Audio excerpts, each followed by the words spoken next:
कुछ लोगों को लगता है कि मठ मंदिर जितने ज्यादा होंगे सनातन धर्म उतना मजबूत होगा।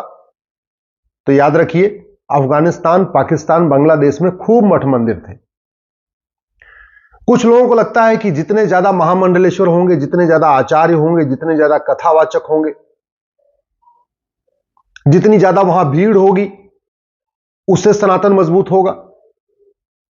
तो याद रखिए, पाकिस्तान, अफगानिस्तान, बांग्लादेश में भी खूब महामंडलेश्वर थे, खूब कथावाचक थे। कुछ लोगों को लगता है कि नहीं, जितने नेता पॉपुलर होंगे, जितना नेता मजबूत होंगे, उससे भारत मजबूत होगा, उससे सनातन धर्म मजबूत होगा। तो मैं आपको एक एग्जांपल देता हूं। अफगानिस्तान के प्रधानमंत्री पंडित नंदराम टिक्कू थे, कश्मीरी ब्राह्मण थे, बहुत पॉपुलर थे। खूब उन्होंने अपने नाम पे तालाब बनवाए, सड़कें बनवाई, अपने नाम पे स्कूल बनवाए, और वो तो इतने प्रतापी थे कि अपने नाम पे उन्होंने सोने और चांदी का सिक्का भी चलवा दिया था। लेकिन याद रखिए, अफगानिस्तान से हिंदुओं को बचाना छोड़िए, पंडित नंदराम टिक्कू अपनी आने वाली जनरेशन को भी नहीं बचा पाए। तो अगर आप सोचते हैं कि नहीं, सनातन धर्म को और हिंदुस्तान को कोई नेता बचा लेगा, तो बहुत बड़ी आपकी भूल है। आज के 25 साल के बाद आज के नेता आपको बचाने नहीं आएंगे। आज के 25 साल के बाद आज के कथावाचक आपके बच्चों को बचाने नहीं आएंगे। आज के 25 साल बाद आज के एनजीओ आपके बच्चों को बचाने नहीं आएंगे।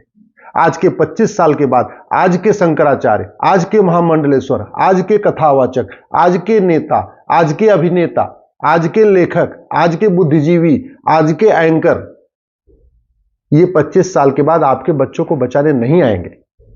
अगर होते तो याद रखिए, पाकिस्तान में भी खूब महामंडलेश्वर थे, आचार्य थे, मठ भी था, मंदिर भी था। अफगानिस्तान में भी खूब मठ मंदिर था, खूब कथावाचक भी थे, खूब लेखक भी थे, खूब बुद्धिजीवी भी थे।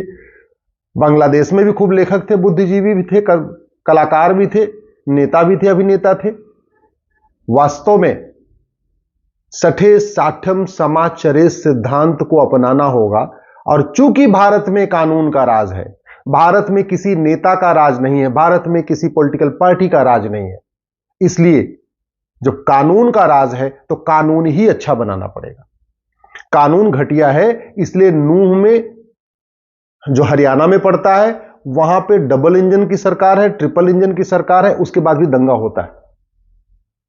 कानून घटिया है, कानून कठोर है, विदेशी फंडिंग हो रही है, काला धन है, हवाला है। इसलिए मणिपुर में जहां डबल इंजन की सरकार है, वहां भी हिंदुओं का पलायन हुआ है।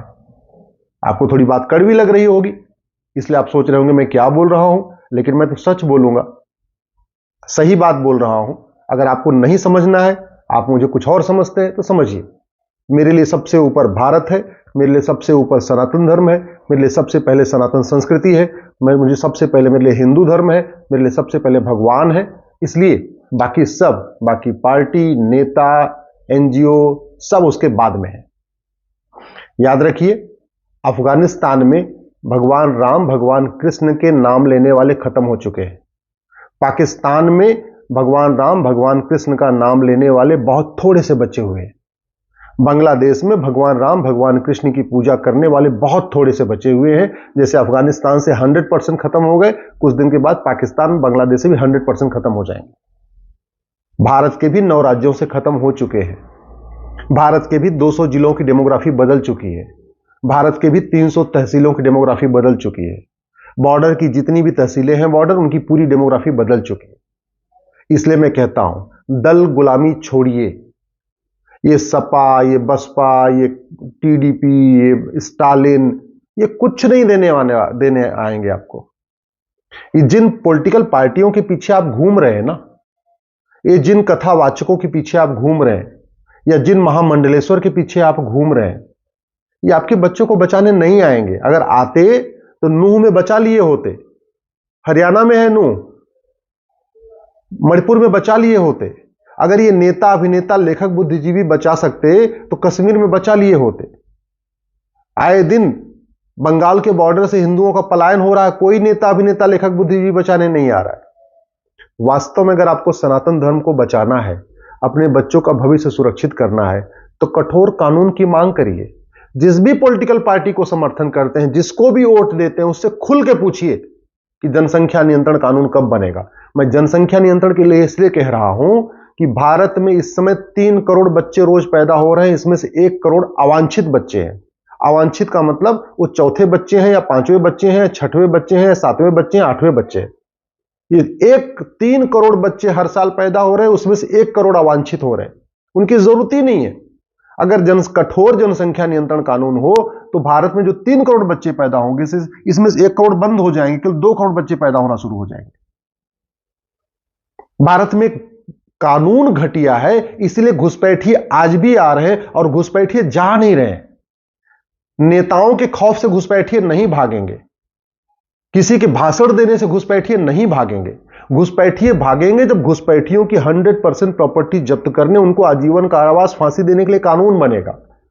जनसंख्या नियंत्रण तब होगा, किसी के समझाने से जनसंख्या नियंत्रण नहीं होगा। जनसंख्या नियंत्रण तब होगा जब सिटीजनशिप एक्ट को बदला जाएगा और उसमें लिखा जाएगा जो 2 से ज्यादा बच्चा पैदा करेगा उसकी नागरिकता खत्म होगी। उसका वोटिंग का राइट खत्म करने से भी पर्याप्त नहीं है, उसकी नागरिकता खत्म करना पड़ेगा, और ये सरकार कर सकती है। जनसंख्या भारत तब बचेगा, सनातन धर्म तब बचेगा जब धर्मांतरण के लिए कठोर कानून बनाना पड़ेगा। धर्मांतरण कराने वाले मिशनरियों और जिहादियों पे एनएसए लगेगा, नेशनल सिक्योरिटी एक्ट लगेगा। धर्मांतरण कराने वालों और उनके मददगारों पे एनएसए लगेगा, यूएपीए लगेगा, वेजिंग वॉर की धारा लगेगी, सेडिशन यानी देशद्रोह की धारा लगेगी और गैंगस्टर एक्ट लगेगा। तब रुकेगा धर्मांतरण। किसी के बात करने से, अच्छे भाषण देने से, या किसी नेता, अभिनेता, लेखक, बुद्धिजीवी के ट्वीट करने से या कुछ कहने से धर्मांतरण नहीं रुकेगा। और भारत का ऐसा कोई जिला नहीं है जहां धर्मांतरण नहीं हो रहा है, चाहे उत्तर प्रदेश हो, चाहे वो बिहार हो, चाहे बंगाल हो, चाहे हरियाणा हो, चाहे पंजाब हो, सरकार किसी की हो, धर्मांतरण हो रहा है। मिशनरियां भी कर रही हैं, जिहादी भी कर रहे हैं। इसलिए आप सोचते हैं सरकार बदलने से, मुख्यमंत्री बदलने से, पार्टी बदलने से न धर्मांतरण रुक जाएगा, जनसंख्या विस्फोट रुक जाएगा, घुसपैठ रुक जाएगी, तो आपकी बहुत बड़ी भूल है।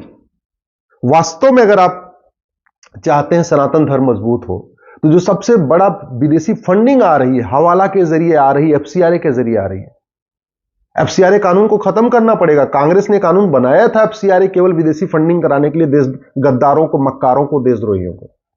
और जब तक वो कानून खत्म नहीं होगा, विदेशी फंडिंग नहीं रुकेगी। हाँ, विदेशी फंडिंग तब रुकेगी जब हवाला के जरिए जो कारोबार करते हैं, इनको आजीवन कारावास, फांसी देने का कानून बनेगा, तब हवाला रुकेगा। जब हवाला रुकेगा, विदेशी फंडिंग रुकेगी, तब माओवाद, नक्सलवाद खत्म होगा, तब अलगाववाद खत्म होगा, तब मिशनरियों की कमर टूटेगी, तब जिहादियों की कमर टूटेगी। बहुत बड़ी मात्रा में फंडिंग आ रही है मिशनरियों को, जिहादियों को खाड़ी देशों से आती है, मिशनरियों को अमेरिका, यूरोप से आती है। किसी को एफसीआरए के जरिए आ रही है, बैंक में आ रहा है, और किसी को हवाला के जरिए आ रहा है, कैश में आ रहा है। अगर वास्तव में आप चाहते हैं कि भारत में सनातन धर्म मजबूत हो, सनातन संस्कृति मजबूत हो, तो आपको पर्सनल लॉ खत्म करने के लिए आवाज उठाना पड़ेगा। जितने भी अंग्रेजी कानून है, चाहे वो 1872 का क्रिश्चियन मैरिज एक्ट है, 1936 का पारसी मैरिज एक्ट है, या 1937 का शरीयत एक्ट है, इन कानूनों को खत्म करके एक नया यूनिफॉर्म सिविल कोड लागू करना पड़ेगा, कॉमन सिविल कोड लागू करना पड़ेगा। और सबसे बड़ी बात ये, आप चाहते हैं अगर भारत बचा रहे, भारत की संस्कृति आगे और मजबूत हो, तो जो नफरत सिखाने वाले स्कूल है उनको बंद करना पड़ेगा। आपको भी पता है मदरसों में क्या सिखाया जाता है और मिशनरी स्कूलों में क्या सिखाया जाता है। ये मदरसे और मिशनरी स्कूल भारत संस्कृति को मजबूत नहीं कर रहे हैं। जब नहीं कर रहे हैं तो इनको फिर इजाजत क्यों मिली हुई है इनको भारत में? अगर वास्तव में चाहते हैं तो भारत में समान शिक्षा लागू करना पड़ेगा। 10वीं तक 1 nation 1 education board, 1 nation 1 syllabus, 1 nation 1 curriculum, ऐसे बहुत सारे और काम करने पड़ेंगे। लेकिन मैं फिर से रिपीट कर रहा हूं, न कोई नेता, न कोई अभिनेता, न कोई लेखक, न कोई बुद्धिजीवी, न कोई पत्रकार, न कोई कलमकार सनातन धर्म को मजबूत कर सकता है। न कोई महामंडलेश्वर, श्री श्री 108, श्री श्री 1008, या कोई सदगुरु या कोई योगाचार्य, ये नहीं कर सकते भैया। डेमोग्राफी तेजी के साथ बदल रही है, उसका मूल कारण है करप्शन, पॉपुलेशन एक्सप्लोजन, इनफिल्ट्रेशन।